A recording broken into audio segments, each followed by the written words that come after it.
అంటే ఫ్రీడమ్ అంటే ఎలా మాట్లాడినా తీసుకోవచ్చా? ముఖ్యమంత్రి స్థాయిలో ఉన్న వ్యక్తి మీరు ఎలా మాట్లాడినా ఆయన తీసుకోవచ్చా? మరి ఆయన మాట్లాడడం కరెక్ట్ కదా? ఈ ప్రశ్న ఆయనని అడగాల మీరు. ఇప్పుడు ఆయన ఒక ముఖ్యమంత్రి స్థాయిలో ఉన్నప్పుడు ఆయన ఎంత జాగ్రత్తగా మాట్లాడాలా? ఆయన మాట్లాడిన విధానం బట్టే అందరు ఇన్ఫ్లుయెన్స్ అవుతారు.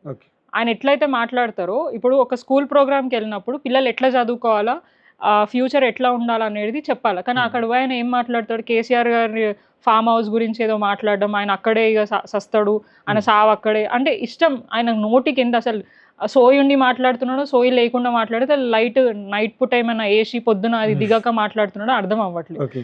సో సోయి లేకుండానే మాట్లాడుతున్నాడు. అంటే సోయి ఉంటే నిజంగా చెప్తున్నా, ఏ ప్రోగ్రామ్కి ఎక్కడ పోయినప్పుడు ఆ సబ్జెక్ట్ బేస్ మీద మాట్లాడాలి.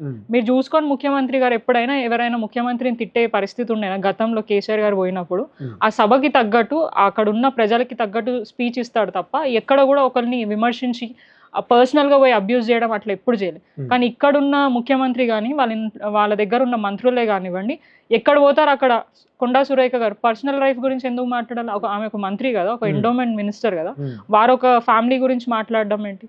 సో ఇట్లా వాళ్ళ మంత్రులందరూ కూడా అదే విధంగా ఉన్నారు, ఆయన ముఖ్యమంత్రి కూడా అట్లనే ఉన్నాడు, వాళ్ళ కింద ఉన్న నాయకులు కూడా అట్లనే పనిచేస్తున్నారు.